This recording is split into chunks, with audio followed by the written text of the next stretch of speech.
Titranga mampalahelo izay hita eny amin'ny tompo-piatsonana ny taxi brosy eny amin'ny fahasankarany ity kosa no anoizatsika ny vaovao atsika.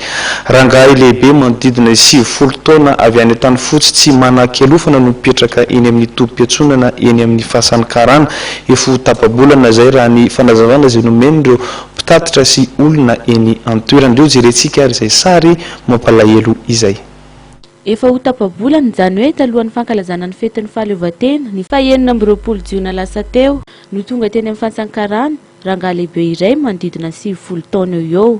Nentin'ny fiara-pitatitra avy any an-tany fotsy ity ilay antitra ity raha ny nambaran'ireo olona miasa eny amin'ny tompo-piatsonana eny amin'ny fahasankarana.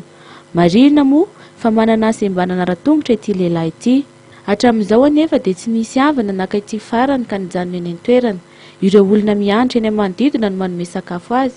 Araka nambaran'ireo olona eny an-toerana dia efa niantso ny BMH izy ireo fa mbola tsy tonga teny ity farany hatramin'izao. Miantso ny olona mahafantatra na ny havan'ity rangahy be ity ireo mpitatitra eny amin'ny fahasankarana mba ho tonga nantony eny an-toerana.